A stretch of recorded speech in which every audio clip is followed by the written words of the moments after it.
আপনাদের সতর্ক করতে চাই, আমাদের হাতে কিছু নেই। 3 দিনে 50 জন অফিসারকে সরিয়ে দিয়েছে প্রশাসনিক কমিশনের রদবদল নিয়ে কর্মী সভায় এই বার্তা দিয়েছেন তৃণমূল নেত্রী মমতা বন্দ্যোপাধ্যায় বলে সূত্রের খবর। তিনি সেই সঙ্গে একথাও বলছেন যে লোডশেডিং করে দিতে পারে, স্ট্রং রুমে বিশেষ নজর রাখতে হবে। এইভাবেই কর্মীদের উদ্দেশ্যে বার্তা দিয়েছেন মমতা বন্দ্যোপাধ্যায়। অনির্বাণ বিশ্বাস এই বিষয়ে বিস্তারিত বলবেন। অনির্বাণ, দেখো শোনো, তোমাকে প্রথমে জানিয়ে রাখি যে মমতা বন্দ্যোপাধ্যায় কিন্তু আজকে একদিকে যেমন নির্বাচন কমিশনকে এক হাত নিয়েছেন, তিনি কিন্তু বলেছেন যেভাবে রাজ্যের কমিশন যারা কিন্তু যেভাবে একের পর এক আধিকারিকদেরকে সরিয়ে দিচ্ছে, ফলে রাজ্যে যদি কিছু ঘটে যায় তার দায় কিন্তু সম্পূর্ণভাবে নিতে হবে মোদী এবং জ্ঞানেশ কুমারকে। এবং তার পাশাপাশি তিনি কর্মীদের উদ্দেশ্যে সতর্ক বার্তা দিয়েছেন, যেখানে কিন্তু তিনি বলছেন 2021-এ নন্দীগ্রামে যে ঘটনা ঘটেছিল সেই ঘটনা পুনরাবৃত্তি হতে পারে। ভোট যেদিন গ্রহণ সেদিন ভোট যখন যেমন ঠিক বুথগুলোকে আগলে রাখতে হবে, ঠিক তেমন ভাবে ভোট গণনার দিন সেখানেও কিন্তু কাউন্টিং স্টেশন একেবারে শেষ পর্যন্ত মাটি আঁকড়ে পড়ে থাকতে হবে, না হলে কিন্তু লোডশেডিং এর মতন ঘটনা ঘটতে পারে। এবং এই যে বক্তব্য দিয়ে দিয়েছেন তার সত্যতা কিন্তু আজকে মেনে নিয়েছেন জয়প্রকাশ মজুমদার। তিনি বলছেন যে 2021-এও কিন্তু একই ধরনের ঘটনা ঘটেছিল, স্বাভাবিকভাবেই মমতা বন্দ্যোপাধ্যায় সেই কথা মাথায় রেখে কিন্তু তিনি বার্তা দিয়েছেন কর্মীদের উদ্দেশ্যে। সৌমেন, অনির্বাণ আমাদের সঙ্গে থাকো। মমতা বন্দ্যোপাধ্যায় আজ কর্মী সভা থেকে কর্মীদের উদ্দেশ্যে একাধিক বার্তা দিয়েছেন। তিনি বলছেন যে আপনাদের সতর্ক করতে চাই, আমাদের হাতে কিছু নেই। 3 দিনে 50 জন অফিসারকে সরিয়ে দিয়েছে প্রশাসনিক কমিশনের রদবদল নিয়ে কর্মী সভায় আজ তৃণমূল নেত্রী এই বার্তা দিয়েছেন বলে সূত্রে খবর। সেই সঙ্গে তিনি কর্মীদের উদ্দেশ্যে এটাও বলছেন যে এখন থেকে সতর্ক থাকুন, ভোট শেষ মানেই বাড়ি চলে যাবেন না, লোডশেডিং করে দিতে পারে, স্ট্রং রুমে বিশেষ নজর রাখতে হবে। কর্মী সভায় এই বার্তা দিয়েছেন তৃণমূল নেত্রী মমতা বন্দ্যোপাধ্যায়, সূত্রের খবর।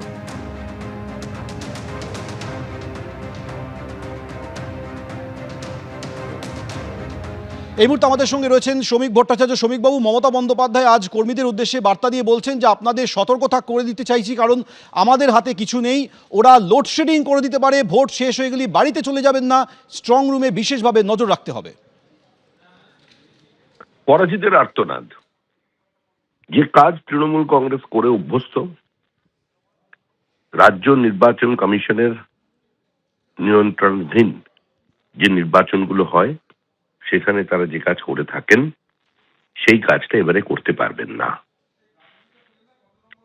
নির্বাচন কমিশনের গতিবিধি দেখে তৃণমূল কংগ্রেস বুঝে গেছে এই নির্বাচন কমিশনটা সাধারণ নির্বাচন কমিশনের মতো হয়তো নয়, মানে এটা তাদের হিসাব নিকাশ। এবং এখন পর্যন্ত যেভাবে চলছে এভাবে যদি চলতে থাকে, পশ্চিমবঙ্গের মানুষ আরেকবার 2011 সালে যে নির্বাচন হয়েছিল সেটারই পুনরাবৃত্তি দেখতে পাবে, হয়তো তার থেকেও কঠোর হতে পারে, সেটা উনি মনে করছেন। আমাদের মনে করার কিছু নেই। সত্যিই তো তৃণমূল কংগ্রেসের হাতে কিছু থাকবে না। তারা সুপ্রিম কোর্টের দরজায় গেছেন, মানুষের দরজায় গেছেন, দু জায়গাতেই তৃণমূল কংগ্রেসকে প্রত্যাখ্যান করে দিয়েছে। তো আজ এই অবস্থায় দাঁড়িয়ে তিনি বার্তা দিয়ে কিছু মানুষকে উজ্জীবিত করতে চাইছেন। কারণ যে লোডশেডিং এর তত্ত্বটা নিয়ে আসা হয়েছিল শুভেন্দু অধিকারীর বিরুদ্ধে নন্দীগ্রামে নির্বাচনে, 5 বছর ধরে প্রচার করে যাওয়া হলো যে ওই জয় লোডশেডিং এর জয়, কিন্তু বেলা শেষে আমরা কি দেখতে পেলাম?